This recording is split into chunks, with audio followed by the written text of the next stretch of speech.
Yeah. See, nothing happened to my life until August 28th. I know, that's why that seed planted. That was the beginning. Yeah. What is it?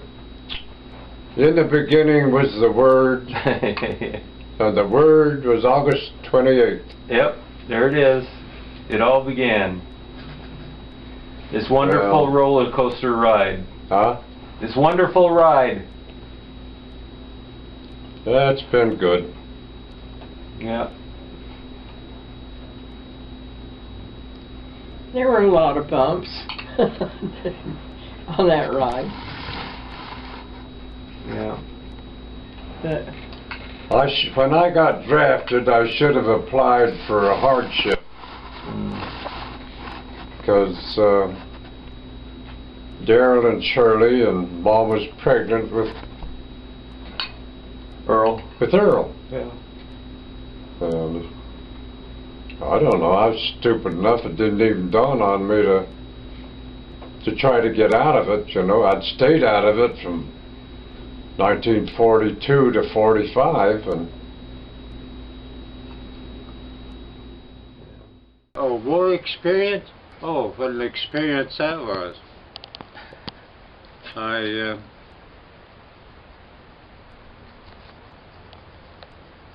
put it off as long as I could. They drafted me. They drafted me in January of 1945. We went from Fort Douglas in Salt Lake City to Camp Roberts in California.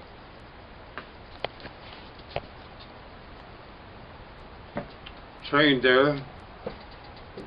We were supposed to be a machine gun outfit, and then Germany quit, and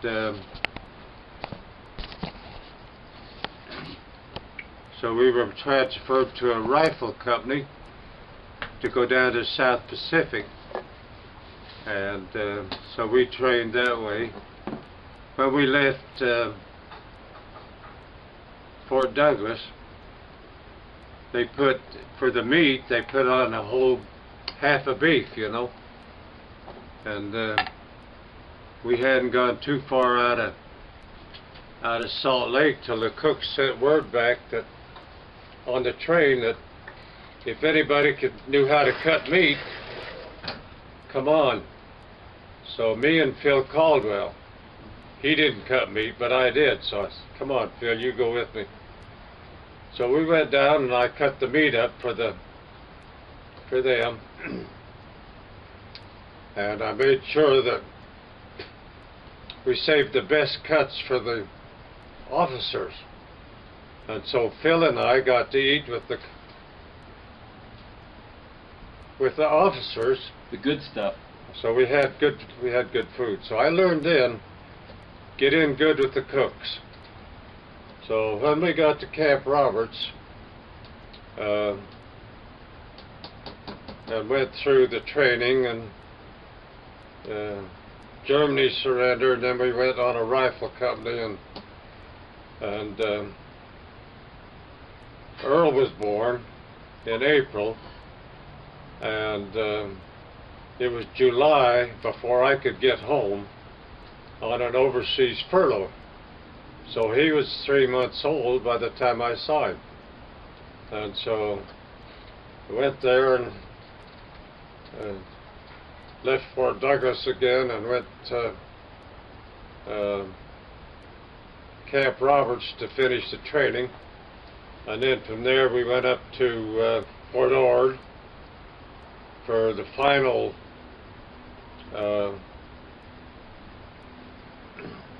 rifle.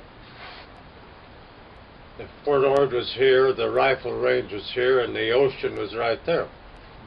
And so I put in some time there, and a lot of marching. They had a big parade ground, and man, they marched our butts off. And went from there up to Camp Stoneman on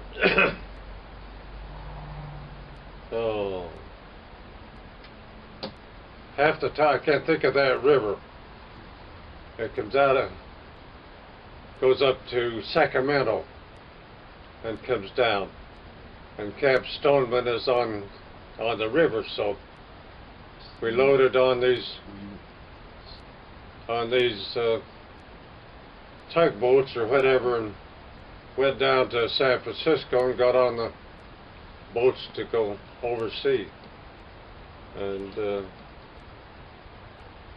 as you come down to the California coast, the ground swells are pretty good until you get, oh, I don't know, maybe 100 miles off of the shore. So I couldn't stay down because our bunks were right on the bottom floor, and you could feel every time a wave hit, you could feel it, hear it. And so I spent 30 days up on top, sleeping on a cargo deck, or so I was outside. And well, we got to Eniwetok and Japan surrendered. So then this whole convoy was surplus. So we went into a replacement depot, and where they would shift a bunch out to different units that were ready to go home. And as the vets went home, then new replacements went in there. But my group never got assigned to them. We got assigned to a headquarters outfit. When we got to Japan, that we processed the papers of the veterans from that area come through there, that we went through their papers, and they got new uniforms and a good dinner. Then they went to their replacement depot on the West Coast, and from there, then they were shuttled to a place closer to home. So I was a clerk all the time. But we didn't get a pass that allowed us enough time to go up to Tokyo. We were at Nagoya and Okazaki down here, and Tokyo's up here.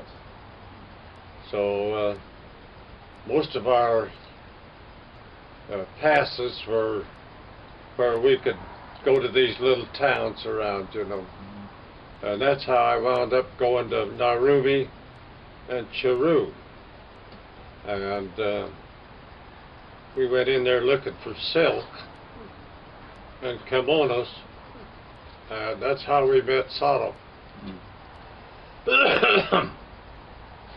Found out he could speak English and was tickled to death to have somebody to talk to, you know. So every time we'd go back through there, we'd look him up, and before long, why, Ray Hanks and Reed Davis and I started teaching him the Book of Mormon. He was a Christian, and he knew a lot. He'd heard about the Mormons and whatever. So we had a good time there. But we had 3 kids. I'd been married 6 years or 7. At the time I was overseas, I had 80 points, which is a ticket home. So when I got the 80 points, why, they come around and says, you're on your way home. So good. I left